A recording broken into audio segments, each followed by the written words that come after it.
pues buenas tardes y bienvenidos a todos y a todas a esta mesa redonda organizada en este marco de la cuarta Conferencia Internacional sobre Financiación para el Desarrollo. Lo primero es dar las gracias a la Fundación MAS por acogernos y cedernos este espacio.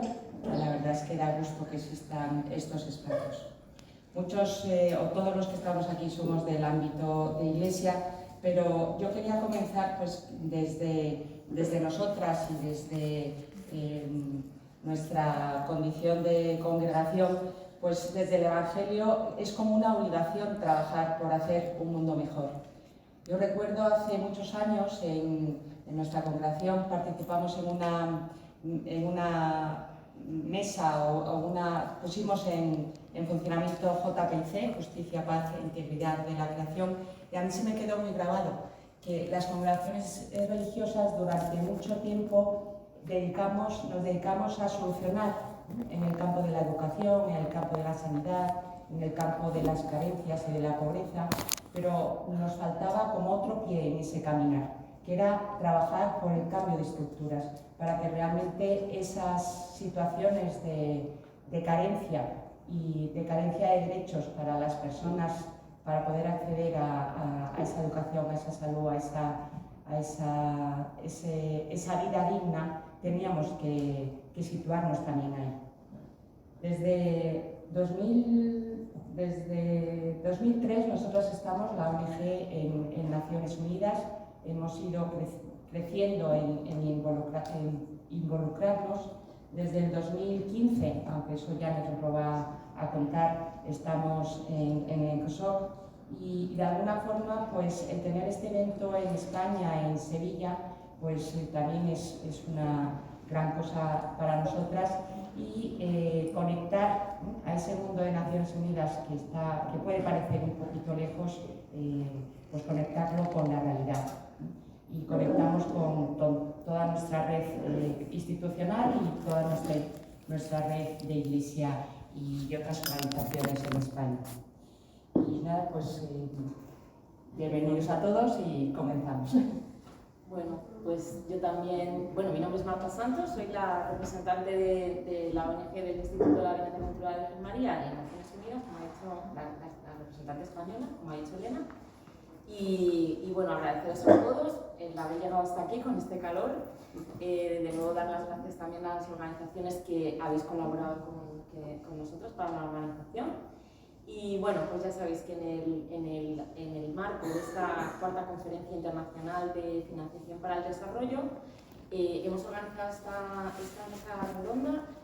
Básicamente lo que nos reúne, y nos a vosotros también, es el interés por conversar con vosotros y con vosotras para ampliar y profundizar lo que entendemos por desarrollo y por financiación para el desarrollo, ¿no? Entonces, bueno, en primer lugar entendemos esto, el desarrollo como un derecho, el desarrollo como esta vida digna para todas y todos, sin dejar a nadie atrás, un derecho al que las personas tienen derecho a contribuir y a disfrutar, a contribuir también en la forma en la que quieren ese desarrollo, un derecho que no se queda solo en lo que es la prosperidad económica, sino que abarca también aspectos políticos, sociales, culturales. Y queremos hablar también de quién tiene que garantizar ese derecho, del compromiso internacional de los Estados para garantizar una vida digna a sus ciudadanos y de la imposibilidad en algunos países para poder hacerlo en las actuales circunstancias.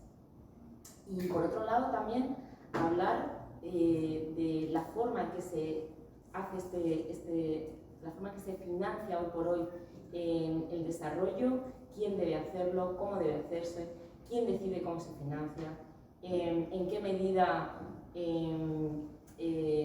lo hacemos con los recursos de la tierra, en qué medida lo hacen los ciudadanos con sus impuestos, en qué medida tienen que hacerlo los gobiernos con sus políticas de cooperación internacional, en qué medida las empresas deberían invertir en parte de sus beneficios o pagar más impuestos para esto, ¿no? En qué medida tienen que hacerlo los organismos internacionales de crédito, bueno, todo esto, ¿verdad? Entender, ¿verdad?, que si existe la capacidad económica que existe para hacerlo, por qué no se está financiando suficientemente los ODS y el desarrollo y qué podemos hacer nosotros como individuos, como colectivos para reclamar este derecho. Bueno, un poco de todo esto es de lo que vamos a hablar. Os voy a presentar a los ponentes que estamos en la mesa por orden de intervención. En primer lugar a Pedro José Gómez, que está aquí a mi izquierda. Él es profesor de Economía en la Universidad Complutense de Madrid y en el Máster de Economía Internacional y Desarrollo. También es teólogo, especializado en pastoral. Como en cierta ocasión le respondería a uno de sus alumnos del máster por las mismas razones, ambas cosas, decidió ser economista y teólogo. Es una persona profundamente comprometida desde la fe en diferentes iniciativas sociales y pastorales. Ha colaborado mucho en formación con muchas congregaciones. En la Iglesia de Base de Madrid es un referente. Participa durante muchos años y ha liderado durante muchos años también experiencias pastorales muy significativas como el colectivo En Común. Y bueno, es además, ya lo veréis, un gran comunicador que acerca con un discurso preciso pero sencillo los vericuetos de la economía y de la teología de los que los demás somos aprendices. Inmaculada Mercado, a su izquierda, bueno, ella es de Proclade Bética, es doctora en Geografía y máster en Educación Ambiental, ha sido profesora e investigadora de la Universidad de Sevilla y consultora en desarrollo local, ordenación del territorio y medio ambiente. Desde 2018 es la directora de Proclade Bética, la ONG de los misioneros claretianos en Andalucía y Extremadura, una organización integrada en redes, igual que nosotros, nuestra organización, y en la Red Andaluza de Voluntariado Internacional. Es miembro de la Comisión de Ética y Buen Gobierno de la Coordinadora Andaluza de ONGs y secretaria del Comité Ejecutivo. Y en los últimos 15 años ha desarrollado un compromiso especial en el ámbito de las migraciones, la trata de personas en programas como ONA, Donatrices, Servicio Jesuita a Migrantes, el Grupo Asesor de Secretariado de Migraciones de la Conferencia Episcopal y la coordinación del Departamento de Migraciones en Cáritas Diocesana de Sevilla. A mi derecha tenemos a María Llinás. Para presentar a María Llinás, parafrasearíamos a Virginia Woolf diciendo: como mujer no tengo país y como mujer mi país es el mundo entero. María Llinás desempeña el rol de dirigir la Fundación Cambia, que es la ONG vinculada a la familia Mary Ward en España. Ha desarrollado toda su trayectoria profesional en el tercer sector, trabajando con personas y colectivos en situación de exclusión, y en los últimos 15 años viró hacia la cooperación internacional. Como activista feminista no concibe otra forma de estar en el mundo que del lado de las víctimas. A su derecha, Janet Palafox, welcome, Janet. Ella es religiosa del Instituto Bienaventurada Virgen María, es licenciada en Comunicación y Desarrollo Internacional y es la representante de la ONG de las congregaciones de la familia Mary Ward, IBVM y CJ, en la Oficina de Naciones Unidas en Nueva York. Desde hace 5 años, antes de desempeñar este rol, fue la directora de Mary Ward Perú y anteriormente la coordinadora diocesana de Cáritas Australia para la Archidiócesis de Perth.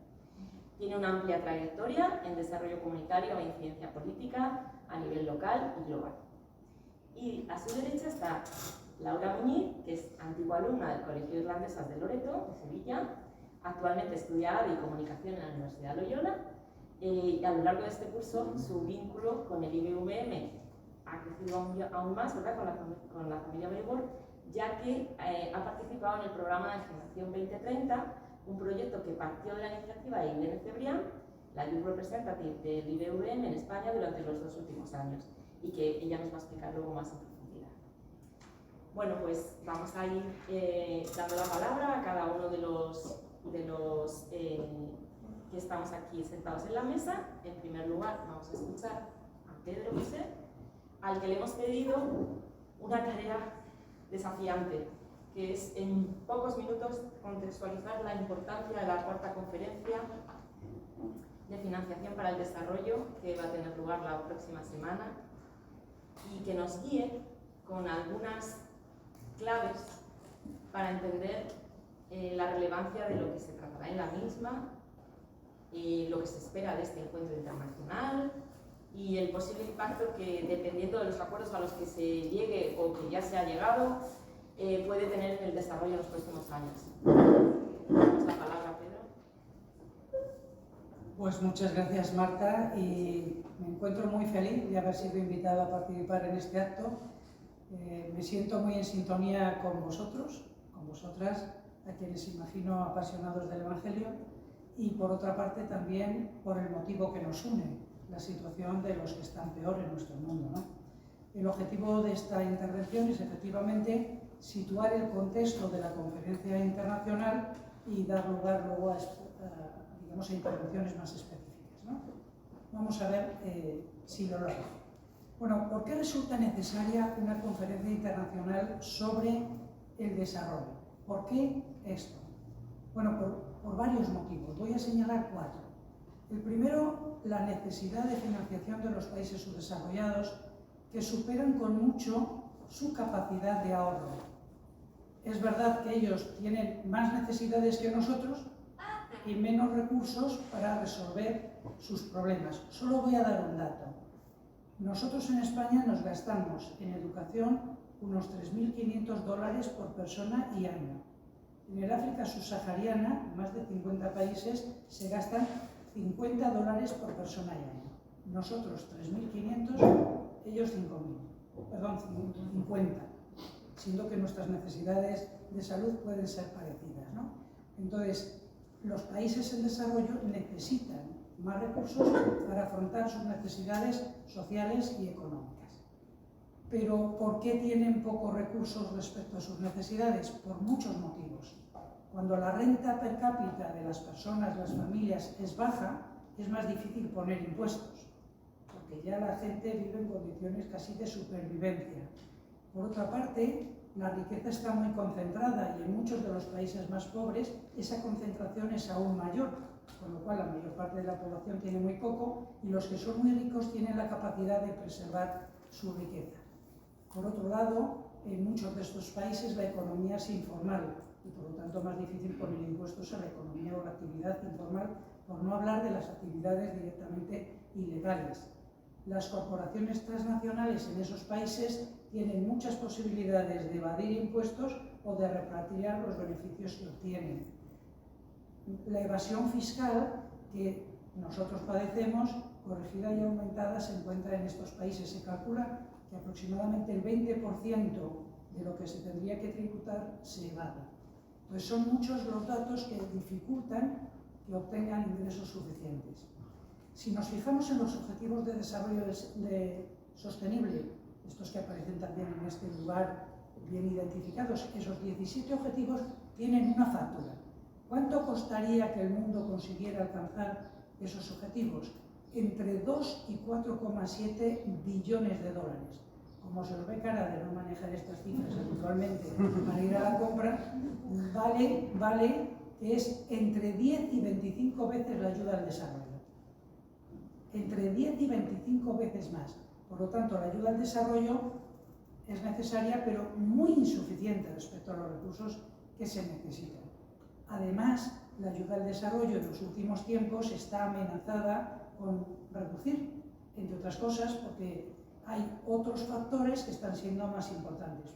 No hay más que hablar del objetivo de la OTAN de subir al 5% el gasto en defensa. Bueno, cuando tú engordas unos gastos, tienes que reducir otros.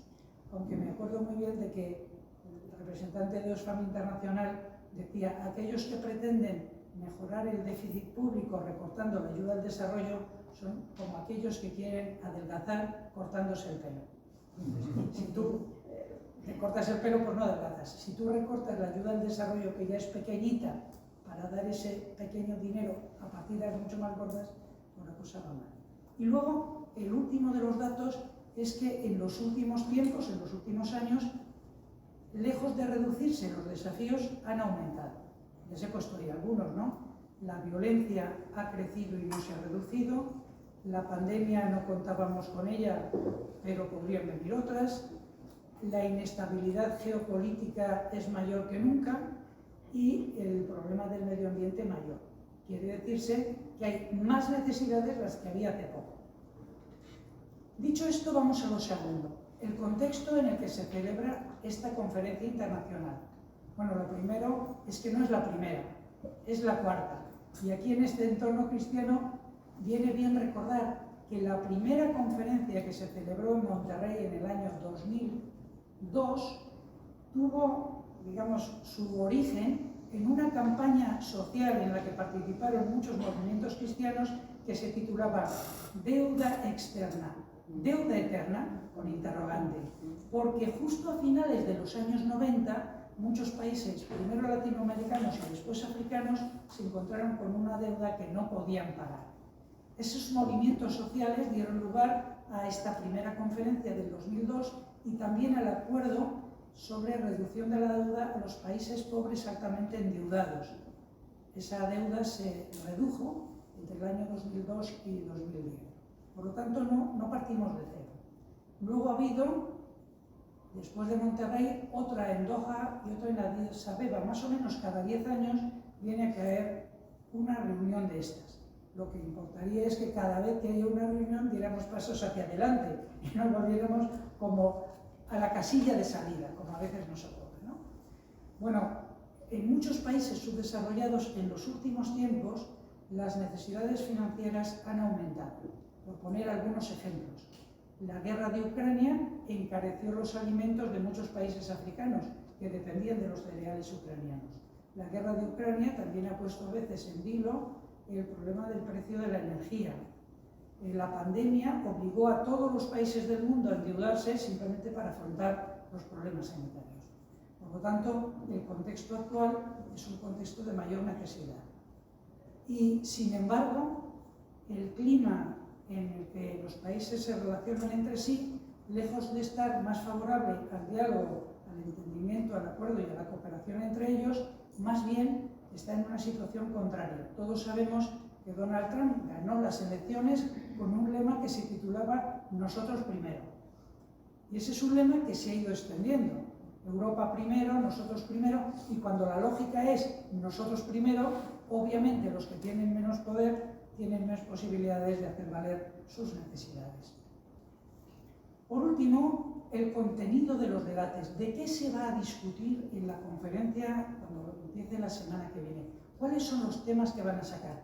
No es la ayuda al desarrollo, no es solo el problema de la deuda, es mucho más grande. Voy a poner aquí los temas más importantes. Por una parte, cómo pueden los países del sur mejorar su fiscalidad y tener recursos propios, no depender de los de fuera. Fijaos, los países más pobres del mundo, los de renta baja, tienen una presión fiscal del 15% del PIB. De todo lo que producen, el Estado consigue el 15% para llevar a cabo sus actividades. En los países de la OCDE como nosotros, ese porcentaje es del 35%. No solo un PIB mucho mayor, sino una proporción muy superior a la que tienen ellos. Entonces, ¿cómo conseguir que tengan sistemas fiscales fuertes, que unos países y otros no se hagan, digamos, la competencia desleal, sino que se ayuden a fortalecer esos impuestos? ¿Cómo prevenir la evasión? ¿Cómo luchar contra la elusión tributaria? ¿Cómo atacar los paraísos fiscales? Sobre eso van a hablar. También van a hablar sobre cómo podemos darle a la economía más estabilidad y no tenerla en vilo como la tenemos ahora. Porque a la economía, para hacer planes, para hacer inversiones, para que haya desarrollo, le viene bien la estabilidad. Entonces, la apertura comercial, sobre todo en los países con más dificultades, se enfrenta ahora a los aranceles y al proteccionismo. La inversión privada necesita estabilidad para llevarse a cabo. Y al mismo tiempo, no hay nadie que pueda meterse en actividades económicas si cada 4x3 cambian las normas. Cualquiera lo puede entender. Otro asunto que se va a tratar es cómo mejorar el funcionamiento de los bancos mundiales de desarrollo. Hay un banco mundial muy grande, pero luego hay bancos regionales de desarrollo en África, en Asia, en América Latina, en Europa, y luego hay también bancos nacionales de desarrollo. Suman más de 500 bancos. Se trata de que estos bancos tengan más recursos, tengan menos miedo a prestar a los más pobres y garanticen que sus inversiones van hacia inversiones a largo plazo que garanticen el desarrollo y no inversiones a corto plazo de carácter especulativo. Y respecto a las remesas, que no nos olvidemos que las remesas son 3 veces la cantidad de la ayuda al desarrollo. O sea, ayudan mucho más al desarrollo los pobres emigrantes que están entre nosotros a sus países de lo que lo hacemos los ricos, 3 veces más. Se trata de que esas remesas no tengan costes muy altos cuando van a los países de origen, que no sea que las comisiones y los gastos se queden una parte importante. Y por último, el tratamiento justo de la deuda externa, que es lo que de verdad preocupa más a los sectores de Iglesia, y cómo conseguir un dinero adicional para luchar contra el cambio climático, también se va a tratar. ¿Y por qué es muy importante este último tema? Por supuesto el de la deuda externa, pero sobre todo el del cambio climático, porque aquí se produce una paradoja elemental. Quienes hemos causado el cambio climático somos los países más desarrollados. Sin embargo, donde más se afecta el cambio climático es en las zonas ecuatoriales y tropicales, donde están precisamente los países más pobres. Es decir, que ellos están pagando por lo que hemos hecho sobre todo nosotros. Parece lógico que se busque una financiación extraordinaria para que puedan adaptarse y proteger su situación. Bien, dicho esto, llegaríamos a la conclusión final de lo que os quería decir, y sería una conclusión paradójica. ¿Por qué? Porque desde el punto de vista de los problemas que tenemos, esta conferencia llega en el momento más oportuno. ¿Por qué? Porque han emergido las dificultades que os he dicho pues en los últimos 4 o 5 años, la guerra, la pandemia, la llegada de Trump, etc. Entonces, no puede ser más oportuno que nos juntemos para ver cómo sumar recursos de todo tipo para financiar el desarrollo humano, pero la paradoja radica en que el clima político en el que nos encontramos ahora es el menos adecuado para conseguir compromisos firmes. Entonces, la coyuntura es buena porque es el momento oportuno, es decir, ahora está la enfermedad, pero resulta que los médicos están haciendo huelga o están mirando para otro lado. Entonces, nunca ha sido más necesario, o digamos, este es un momento muy necesario, pero también es un momento en el que la crispación entre los países a nivel internacional es máxima y su predisposición a anteponer el bien común al bien particular es más baja. De ahí que sea necesario que la sociedad y todos nosotros presionemos para que se produzca un cambio de mentalidad en la gente, que se traduzca en unos mandatos políticos que vayan en la línea de buscar el bien común y sobre todo los que están peor, y no tanto la defensa cada uno de su interés, que naturalmente los más poderosos y los más ricos podrán defenderlo mejor que los más débiles. Y esto es todo. Muchas gracias.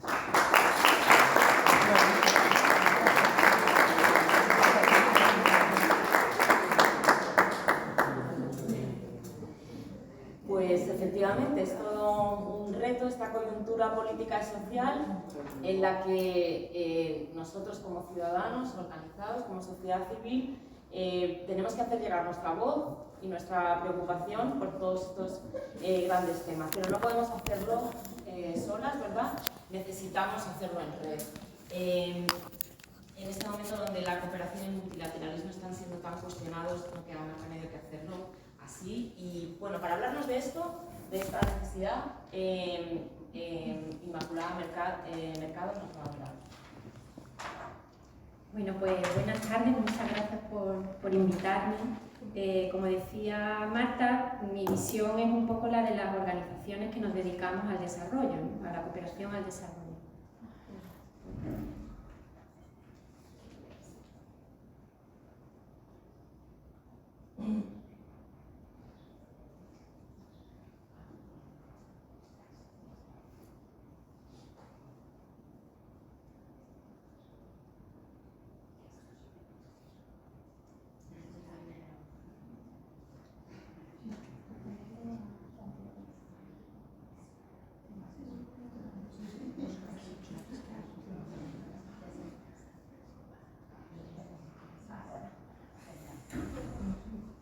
Vale, decía un poco la visión de las organizaciones que nos dedicamos al desarrollo.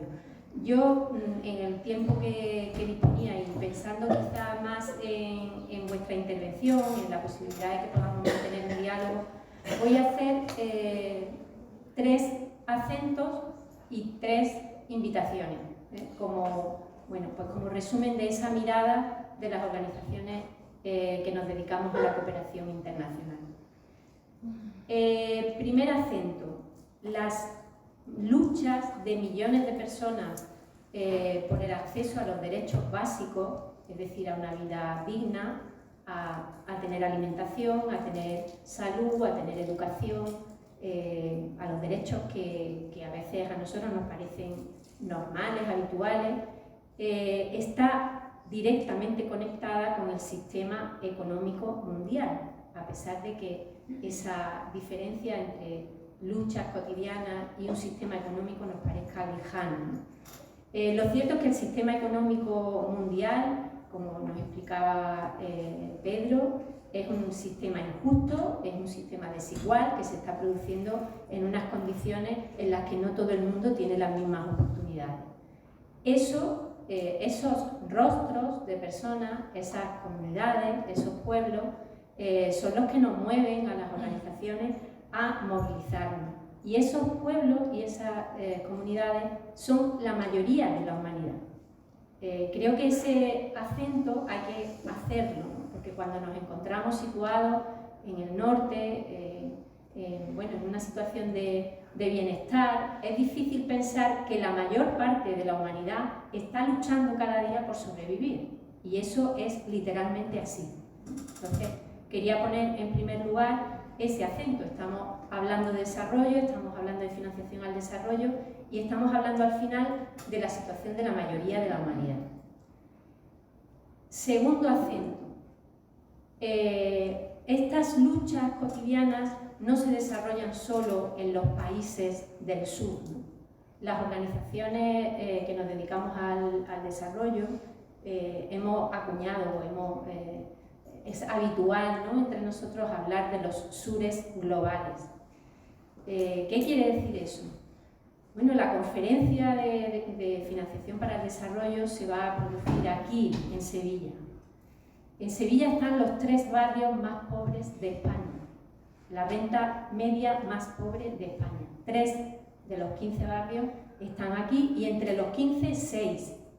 Es decir, esos vecinos y vecinas también viven cotidianamente la lucha por sobrevivir, la lucha por el acceso a la educación, a la salud, al desarrollo, al trabajo digno, la lucha por superar las múltiples formas de violencia que se dan en esos espacios, el abandono de las administraciones.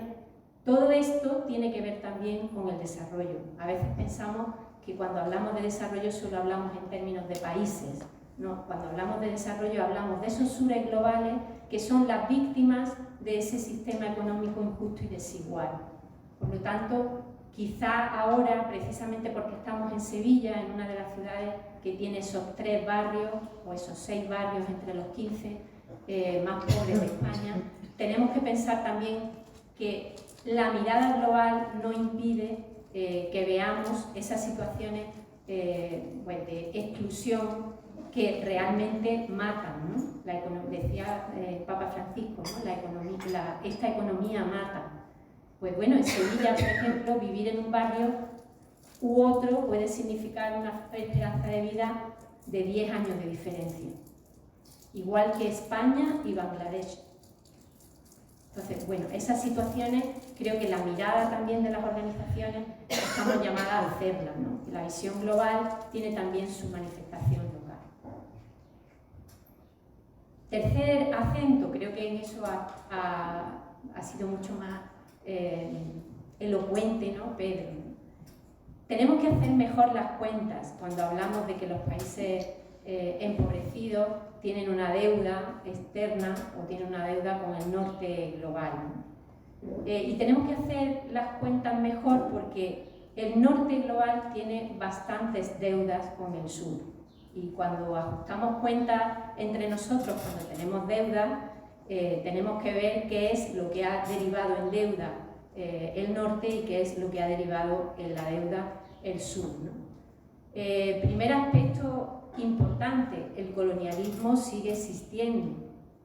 El colonialismo es la manera que tiene el sistema económico actual de apropiarse de recursos, de personas, de materias primas, en situación de desigualdad, de expropiar, de explotar los recursos de una manera injusta. Por lo tanto, el colonialismo es la primera deuda que tenemos con el sur global. En segundo lugar, tenemos una deuda climática o ecológica, acaba de comentarlo Pedro. ¿Quién ha provocado que el clima global esté ahora mismo en una situación de crisis o el clima esté cambiando de una manera bastante perceptible, ¿no? Para muchos, especialmente, como decía él, para las sociedades y los pueblos más vulnerables. Y sin embargo, esa deuda climática no la estamos contabilizando en ese ajuste, ¿no? entre lo que nos deben y lo que debemos, ¿no? Y por último, también lo ha mencionado Pedro, hace 53 años, en el año 72, algunos países pusieron sobre la mesa que necesitábamos o que era conveniente una compensación por todos estos comportamientos injustos que habíamos tenido a lo largo del tiempo, es decir, que de alguna forma teníamos que reequilibrar los recursos, teníamos que contribuir al desarrollo de países que habíamos empobrecido. Ese compromiso fue el 0,7%. Muchos países del norte firmaron el compromiso de que anualmente se derivaría el 0,7% del Producto Interior Bruto de cada país para ayuda oficial al desarrollo. Yo me pregunto si a lo largo de estos 53 años todos los países del norte hubiesen aportado el 0,7%, no estaríamos hablando de unas condiciones económicas, sociales, distintas de las que hoy tenemos. Lejos de enmendar que no todos los países han cumplido ese compromiso, lejos de enmendar eso, como decía Pedro, se está produciendo un recorte sustancial en esa ayuda al desarrollo, en esa ayuda oficial al desarrollo, que es una parte mínima de la financiación que necesitan los ODS, pero que es una parte importante. De hecho, en el año 2023 a 2024, la reducción global, digamos, de la ayuda oficial al desarrollo antes de producirse el cierre completo de la agencia norteamericana ya se había reducido un 7%. Es decir, tenemos una deuda importante que durante 53 años no hemos pagado, ¿no? Por lo tanto, ahí hay otro factor que nos hace pensar que el norte también tiene una deuda con el sur, y una deuda que quizá haciendo cuentas no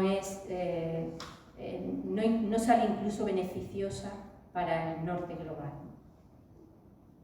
Decía, esos tres acentos, por sintetizar mucho, y tres invitaciones desde las organizaciones que trabajamos en el ámbito de la cooperación, y especialmente desde las organizaciones que nuestro carisma, nuestro motor es el Evangelio, como decíamos antes, ¿no?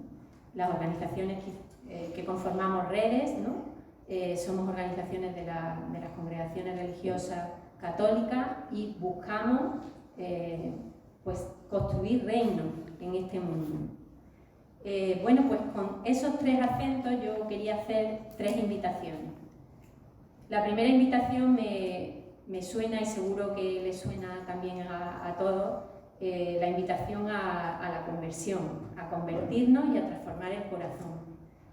Va a ser imposible que cambiemos las relaciones y las estructuras internacionales si en el norte no nos hacemos bien conscientes de que tenemos que cambiar nuestra vida, nuestra manera de consumir, nuestra manera de vivir, nuestra manera de relacionarnos con los demás, nuestros presupuestos, nuestras prioridades. Por lo tanto, ahí hay una primera invitación a cambiar, a transformar el norte para transformar globalmente el mundo.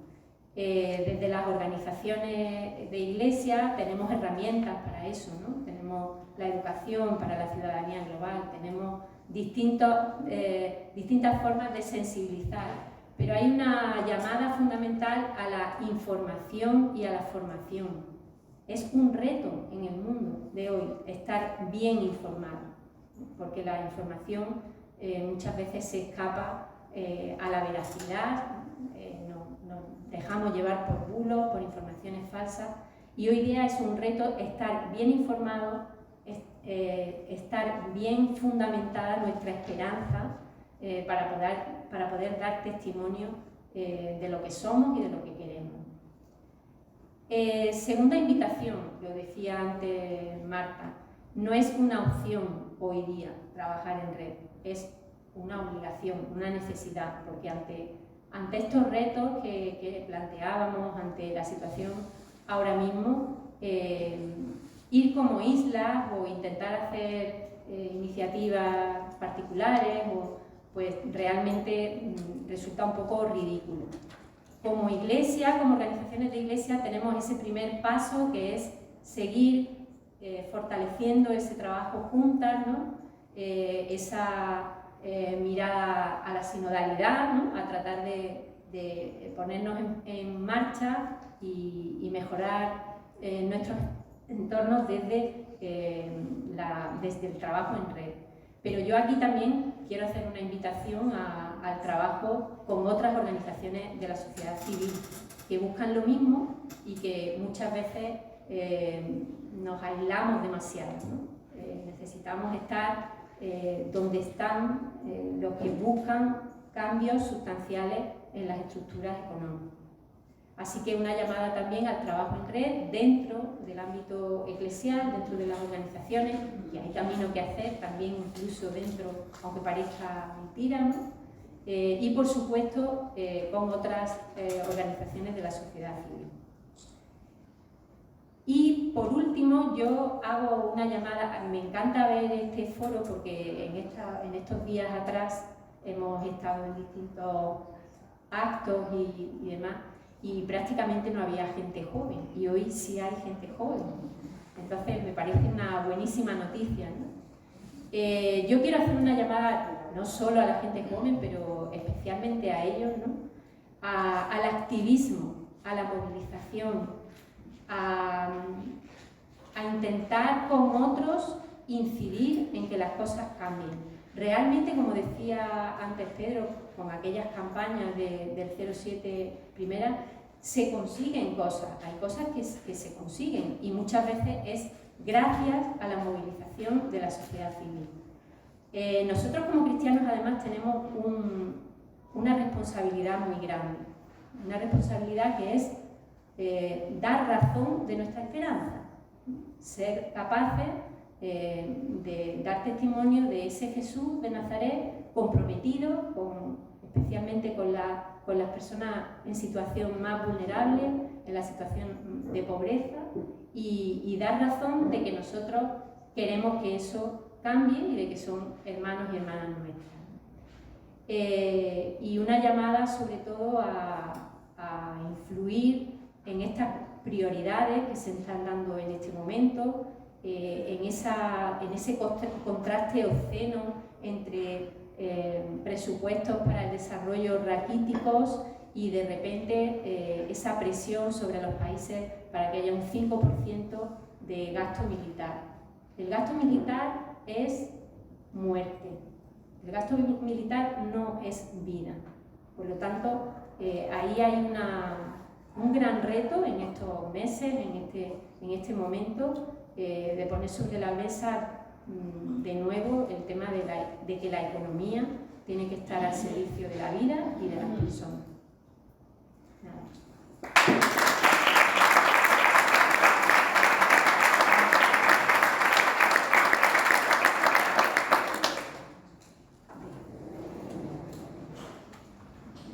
Bueno, muchísimas gracias, Inmaculada. La verdad es que yo por lo menos a mí me ha movido tu testimonio de dar razón de tu esperanza.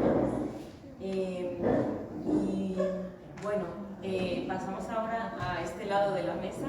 Ahora estamos ya en casa, somos nosotras, la familia Mary Ward, que bueno, pues os queremos contar qué hacemos nosotras, ¿verdad? Pues para en red con todas nuestras organizaciones también para avanzar en esto.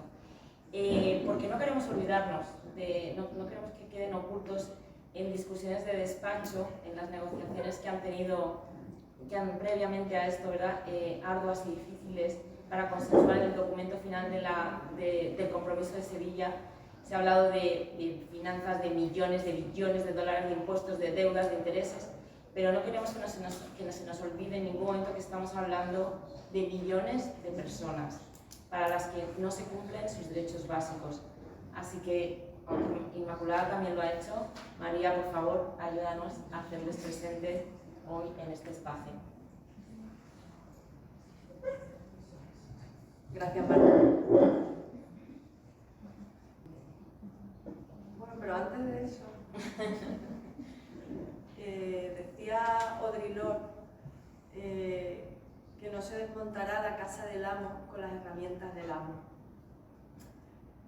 Entonces me gustaría empezar por ahí, porque creo que en este contexto es importante, en este contexto que nos ocupa aquí, decir que creo que no podemos aspirar a un mundo justo y habitable para todas las personas, como deseamos todo el mundo que está aquí, con la lógica del capital.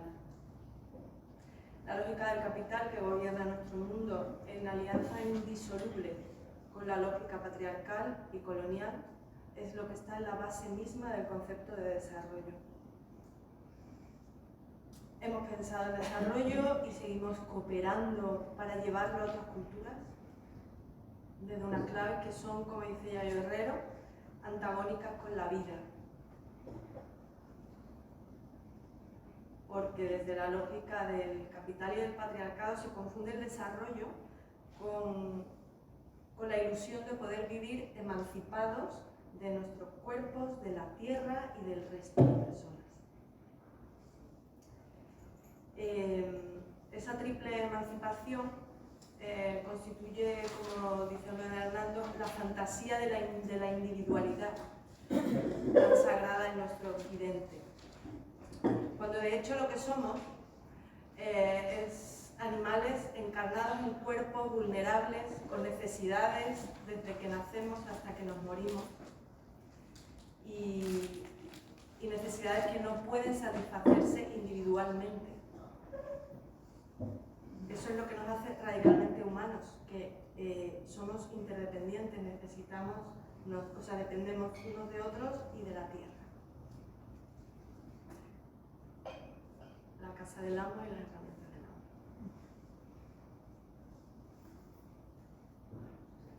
O sea, este sistema operativo con el que funciona el mundo y que está programado con esos códigos no puede nunca, nunca, por su propia esencia, convertir este mundo en un lugar donde todas las personas tengan una vida digna. Porque ya lo decía el Papa Francisco, es un sistema que necesita para funcionar que haya población descartable. Y ese es el escenario, ¿no? Un mundo supuestamente desarrollado que necesita descartar a poblaciones enteras para sostenerse. Y es verdad que ahí es donde entra en juego la cooperación, ¿no? Porque lamentablemente hay poblaciones, países enteros, que en este sistema depredador pues necesitan ayuda externa.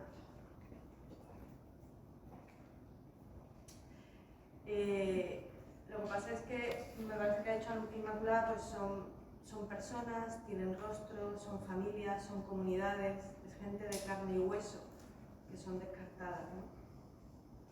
Son mujeres, como esa foto que hemos querido poner ahí, son mujeres pegadas a la tierra, al árbol, que conocen perfectamente las necesidades de su entorno y saben cómo satisfacerlas. Entonces, bueno, que tampoco vayamos a desarrollar a nadie, ¿no? Que tampoco vayamos a desarrollar a nadie porque es que ellas lo saben, ellas saben cómo. Lo que tenemos es que aprender de otras experiencias culturales, comunitarias, que saben poner la vida en el centro. Pero bueno, que tampoco es un callejón sin salida, que desesperanza, no hay nada que hacer, no, porque el futuro en realidad no existe, ¿no? Dice Ursula K. Calleguín, que es una proyección del presente. Entonces, pues de lo que se trata es de generar visiones del presente que puedan ser proyectadas en el futuro con esperanza activa. Se trata de ver desde dónde hacemos, desde dónde pensamos el desarrollo, desde dónde hacemos la cooperación. Tomar conciencia, hacerlo con autocrítica, ¿no? Volviendo a lo esencialmente humano, que es que todos somos uno y con el resto de personas y con la tierra.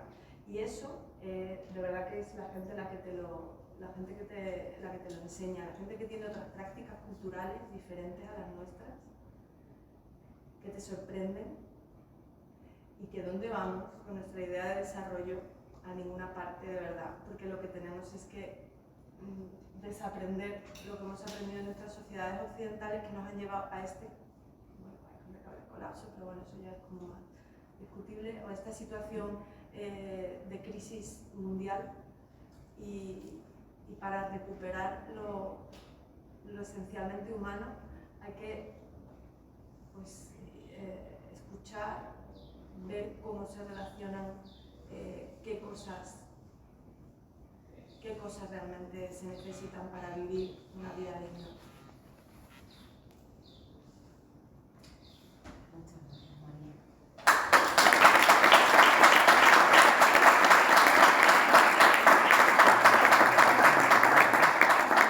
Pues además del trabajo en lo local, con las mujeres, junto a las comunidades, también es imprescindible el trabajo de ciencia política en lo global. Janet Palafox nos va a explicar en qué consiste esta labor realizada a través de la oficina del Instituto de la Bienaventuranza de la Virgen María en Naciones Unidas. Voy a proyectar, ella va a hablar en inglés y yo voy a proyectar su speech en castellano.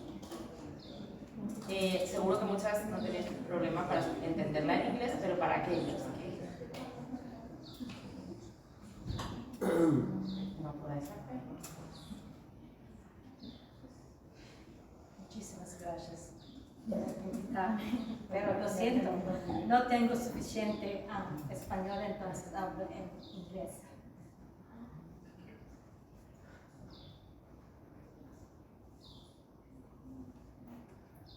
I'm here to share about the NGO Committee on Financing for Development, NGOs on FFD, a coalition of non-government organizations that was created in 2004 as a substantive committee of the Conference of NGOs in Consultative Relationships with the UN. It's a NGO FFD facilitates advocacy on financing for development of NGOs at the United Nations in New York. Our three priority focus issues are social protection, financial and digital inclusion, and climate finance.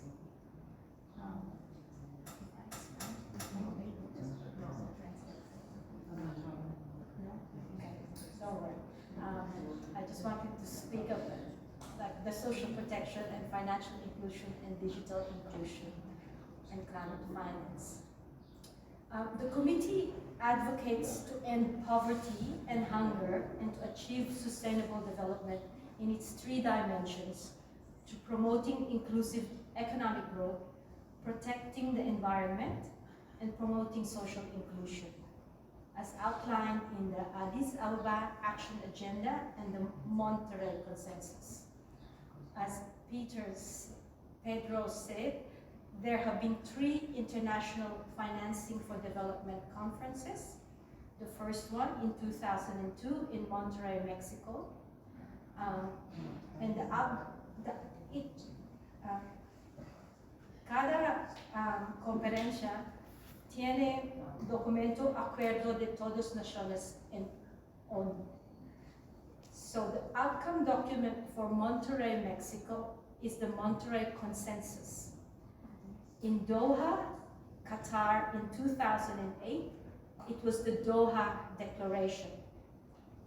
And in 2015 in Addis Ababa, Ethiopia, after the SDGs were agreed, the outcome document was the Addis Ababa Action Agenda. And the agreement was how to finance achieving the SDGs by mobilizing resources, promoting international cooperation, and enhancing policy coherence. The fourth is happening here in Seville next week, lunes. And those three, mobilizing resources, promoting international cooperation, and enhancing policy coherence, will be spoken again and discussed again. So the committee that we are part of aims to confront the challenges of financing for development by staying engaged and advocating for this agreed Addis Ababa Action Agenda, the agreed actions to be implemented.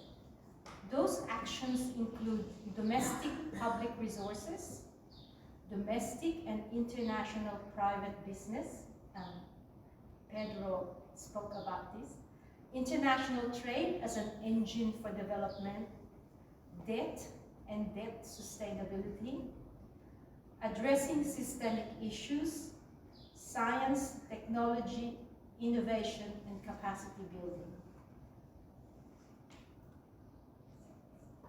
The committee of NGOs provides an opportunity for both new and established NGOs to advocate together in advancing the commitments of those three conferences, Monterrey, Doha, and Addis Ababa.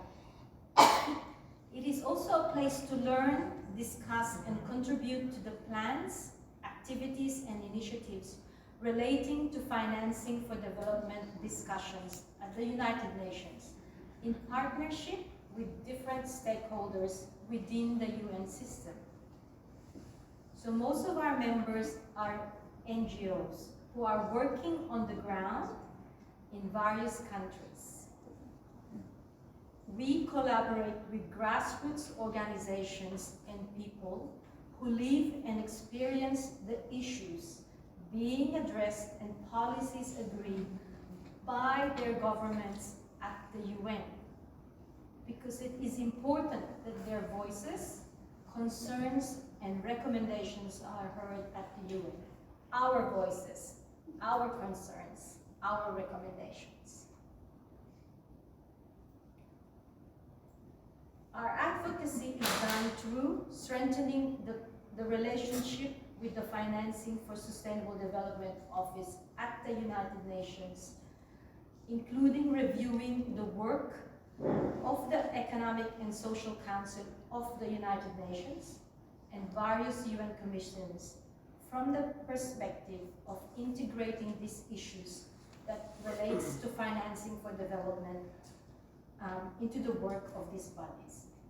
So we engage and advocate with the UN Financing for Sustainable Development Office, the International Labour Organization, the UN member states. Cada naciones tiene representativo en Nueva York.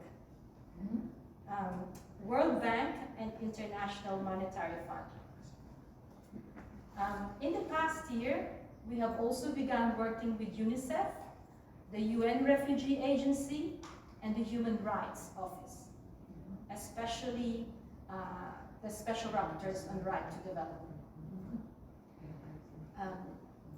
We meet every month to plan and review our advocacy activities, and so the Office for the Financing for Development, we also invite to provide an update to our members at our monthly meeting. It is also an opportunity to advocate for a more meaningful participation of NGOs and the people they represent, including the people from the grassroots who are not regularly able to be in New York in person. We hold breakfast meetings, consultations with member states, to discuss and advocate on issues related to our 3 priorities, including providing opportunities for the people we represent on the ground to speak about their situations and provide their recommendations, their own solutions. We organize and hold side events, and parallel events in major UN events, especially during the Financing for Development Forum, commissions on social development, and whenever there is an opportunity. In both the breakfast meetings and the UN events, we always make every effort to include the representatives from the collaboration, member states, UN agencies, but most importantly, from the grassroots, from the local communities of member organizations. So our members organize mission visit, meetings with representatives of the UN member states, where we meet with them one-on-one, advocating for changes in the global economic and financial structure that currently benefits the very few and leave many people and the planet behind. So we organize orientation for members and other NGOs to provide information and financing for development knowledge to CSOs advocating at the UN, because we believe that it is really important for other committees and for us who are advocating on various issues at the UN to understand the global economic and financing structure and how commitments made by member states at the UN are financed so that they can be delivered and achieved. So the committee has 3 working groups focusing on social protection, as I mentioned earlier, financial and digital inclusion, and climate finance. The social protection group champions the commitment of leave no one behind. So we work together to achieve the SDGs. Leave no one behind serves as the overarching aim, emphasizing inclusivity and equity. The Addis Ababa Action Agenda, informed by the previous conference, and the Paris Climate Agreement provides the policy framework for implementing the SDGs, Agenda 2030. Within this agreement, Addis Ababa Action Agenda, AAAA, countries have embraced a new social compact focusing on supporting vulnerable population through social protection systems, including social protection floors.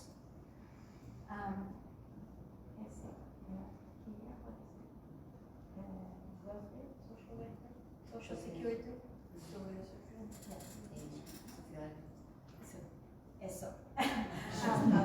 Estado de bienestar.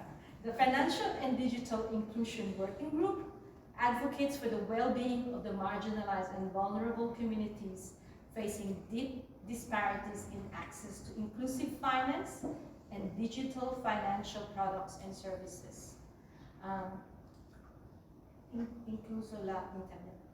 Focus on leaving no one behind in a highly digitized age, and acknowledging that access to financial products and services is a human right.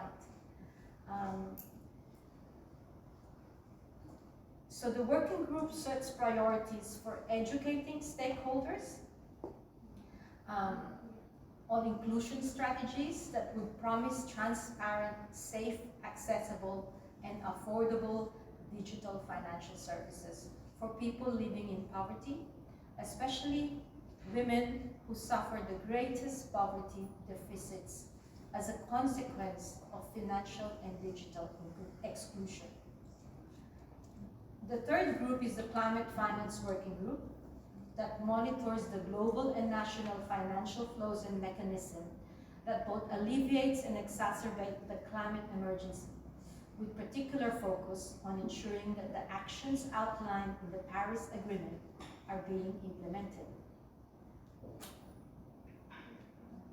So we are also a member of the Addis Ababa Coordinating Group, a civil society financing for development mechanism and continues to participate in its work. Muchísimas gracias.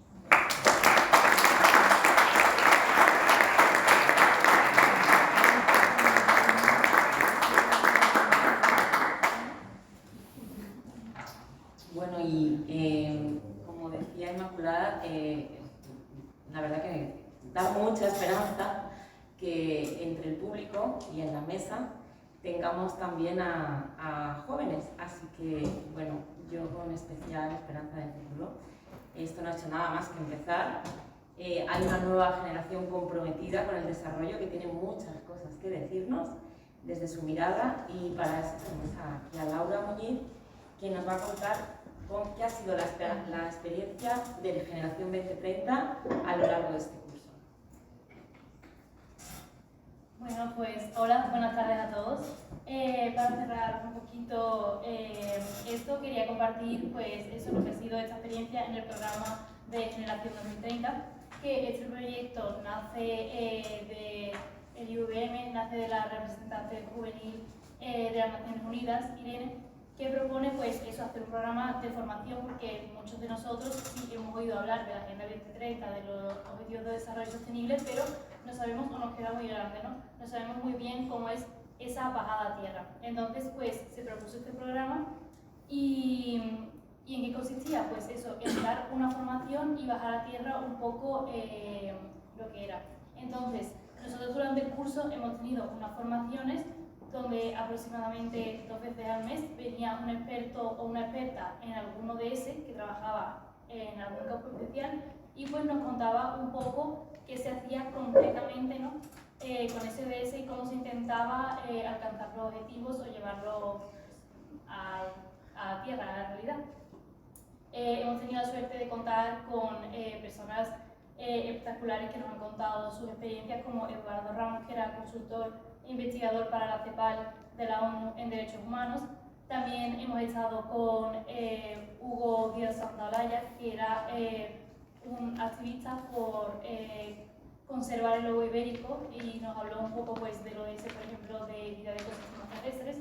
O también hemos tenido a Nava San Miguel, que es responsable de Derechos Humanos en el Ministerio de Asuntos Exteriores. Y entonces ha sido como muy enriquecedor tener a todas estas personas y bajar pues un poco a la tierra lo que a veces se nos queda tan grande, porque es verdad que somos un grupo de personas que tenemos distinta formación, pero aunque hay gente que sí que tenía formación en relaciones internacionales, pues otros no teníamos como tanta idea. Entonces ha sido muy bonito ponerle nombre a cada ODS y también ver un poco cómo funciona, ¿no? La ONU, que se ve como tan grande y tan lejana y que realmente pues sí que tiene acciones también más locales que nos conectan un poco con ella. Y bueno, esta formación no se ha quedado solamente en el plano teórico, sino que hemos acabado cerrando un poco el curso, ¿no?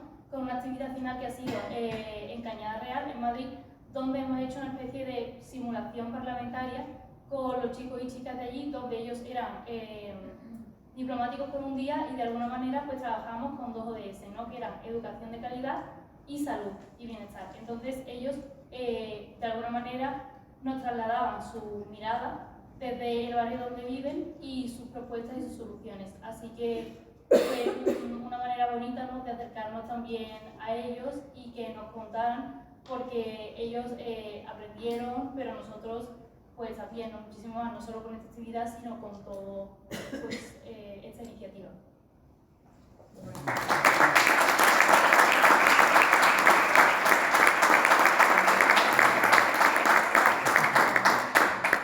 Bueno, pues a continuación vamos a dar la palabra a este paciente público.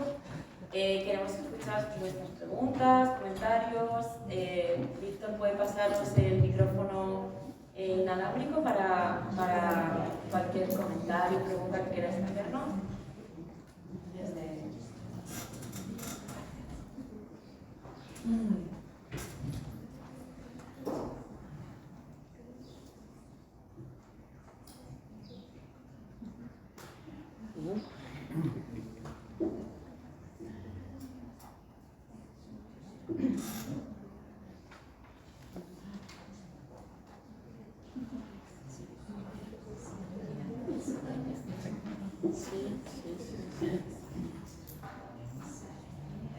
En primer lugar, muchísimas gracias porque han sido unas intervenciones profundas, con mucho contenido, y entonces en este momento estoy casi abrumada, ¿no? Entonces, para pensar un poco en qué preguntar o qué decir, me está costando un poco.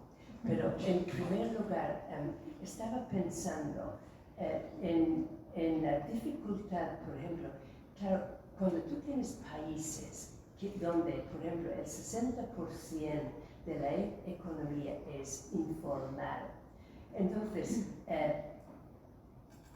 sí, es un poco, ¿qué hay que hacer? Porque no es bueno solamente dar dinero. Entonces, estoy pensando un poco, a ver si explicar un poquito todo lo que supone ese mundo, ¿no? Y esas dificultades, porque a veces a mí me da la sensación de que, claro, decimos cosas y parecen como muy claros y muy fáciles, pero en el fondo son súper complicados, ¿no? Y esto, por ejemplo, es un ejemplo de ello, ¿no? Eso por una. Y soy consciente, por otra, por ejemplo, que ha hecho falta 40 años a llegar hasta donde estamos hoy con el tema del financiar para el desarrollo. Y es un poco para ver lo lento que es el proceso, claro, desde que se empieza con un consenso, después de 10 años una declaración, y después de 20 años algo de acción, ¿no? Y ahora después de 30 años estamos intentando ver qué hemos hecho y todo eso, ¿no? Entonces todo ese mundo y lo difícil que es y lo complejo que es, también me parece interesante un poco, si podéis hablar un poquito más de eso.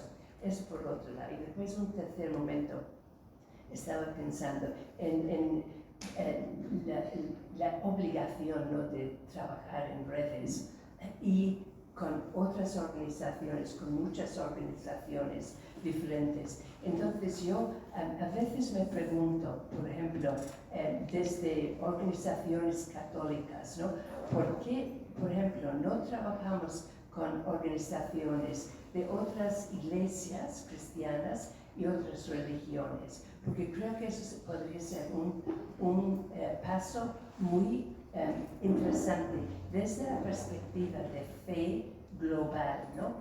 Y después otra cosa es trabajar con todas las organizaciones que se pueda por los temas que se interesan, ¿no?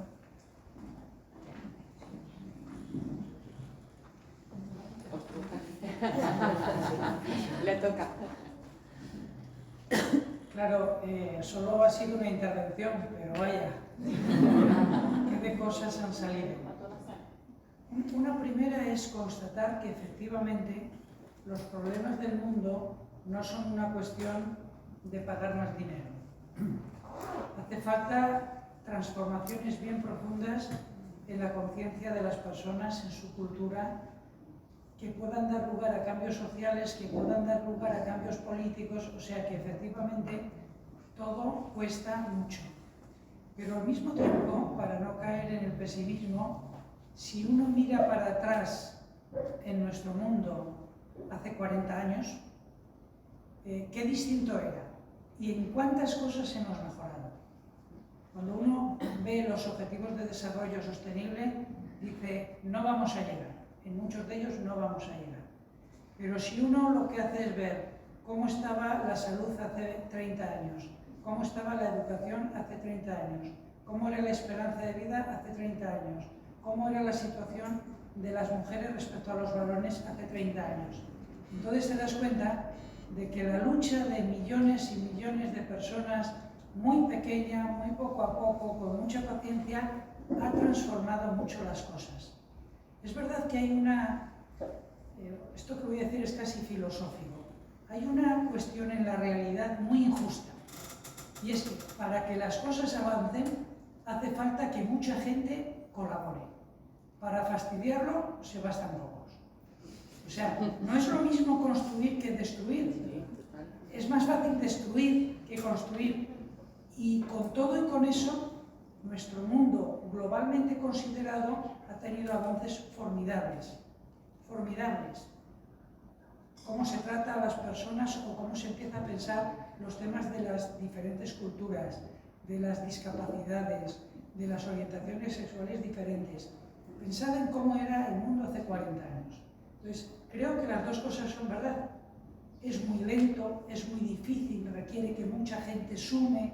Los cambios no los hacen los políticos. ¿Por qué? Porque nosotros no queremos. Si los políticos supieran que se juegan los votos en estas cosas, vaya si reaccionarían. Pero es que nosotros mismos no estamos por pagar la factura del cambio de estilo de vida que mi compañera señalaba antes. Entonces, nuestra propia ambigüedad la proyectamos sobre los que toman decisiones, ¿no? Entonces, ya digo, tan realista es ver todas estas dificultades como el hecho de que hemos progresado mucho. Y hemos progresado mucho porque muchas personas en distintos lugares haciendo cosas han peleado y peleado. Los que hacen avanzar el mundo no son los que ganan los premios, sino la gente corriente. Los millones de kilos de amor que pone la gente normal y corriente en tantísimas bonitas iniciativas. Y luego, respecto a lo de las redes, hacia adentro y hacia afuera, yo creo que el trabajo ecuménico o interreligioso en España va por detrás del mundo, que en otros sitios es mucho más habitual. Pero nosotros venimos de una hegemonía del catolicismo, de una presencia pequeña de la Reforma, y entonces no estamos muy acostumbrados. Pero en Inglaterra o en Alemania esto ya está más que conseguido, ¿no?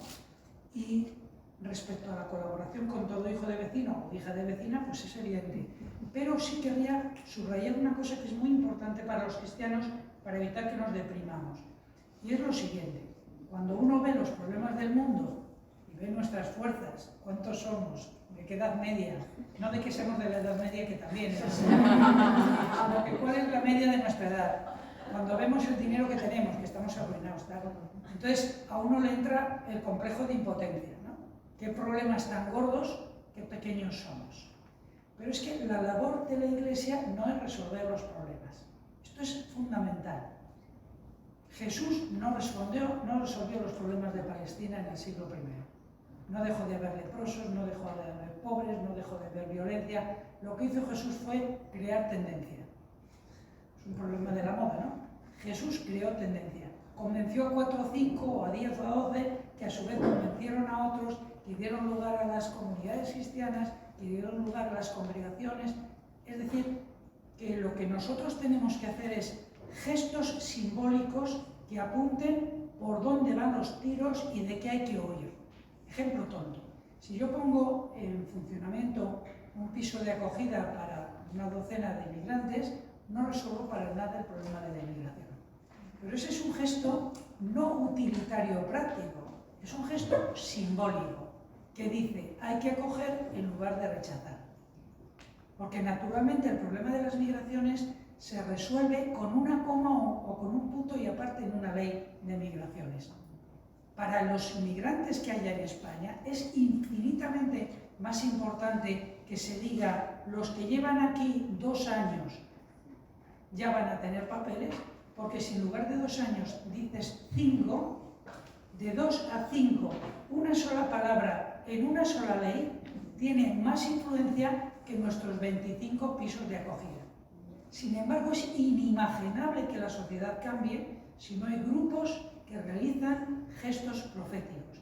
Gesto profético es el que genera esperanza y el que genera cabreo. Y el que dice, las cosas van por aquí y esto es inaceptable. Entonces, es muy importante que la Iglesia no nos creamos los que tenemos que resolver, sino los que con todos los demás queremos ser parte de la solución y no parte del problema. El mundo lo tienen que resolver los 8.400 millones de personas que estamos aquí encima. No la Iglesia, no nosotros. Pero si nosotros realizamos gestos que catalizan iniciativas más amplias, estaremos haciendo lo que tenemos que hacer. Porque si pudiéramos resolver los problemas, seríamos tan ricos que nos habríamos alejado del Evangelio de Jesús del todo. Entonces, somos unas pobres gentes. con buen corazón, que imitamos a Jesús y que creemos en esta tendencia, ¿no? Entonces, para mí es muy liberador pensar esto, porque si no me pesan tanto los problemas del mundo que lo que me sale es la parálisis. Y por cierto, la parálisis no le sirve bien a nadie. Entonces, no somos omnipotentes ni somos dioses, somos discípulos de Jesús, ¿no? Entonces, la pregunta es esta, no si estamos resolviendo los problemas del mundo, sino dos preguntas. ¿Estoy haciendo con mis recursos personales lo que puedo hacer? ¿No? ¿Y soy parte de la solución o soy parte del problema? ¿Soy cómplice o he hecho una mano? Entonces, yo creo que plantearse esas preguntas son las que hacen que no nos abrumen las dificultades enormes. Dios mío, me había contenido en lo anterior.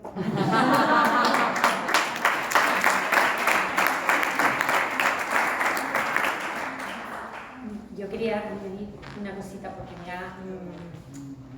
me ha interpelado la frase no es solo dar, efectivamente.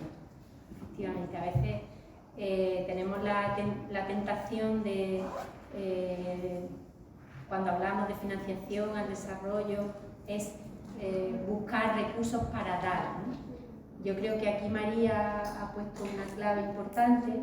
Las capacidades están en los lugares, en los pueblos, en las personas. Pueden estar atrofiadas por el sistema y por las herramientas, pero las capacidades de las personas están, las culturas, entonces eso por un lado. Y por otro lado, algo que he querido también transmitir, lo que no cambiemos aquí va a ser muy difícil poderlo cambiar allí.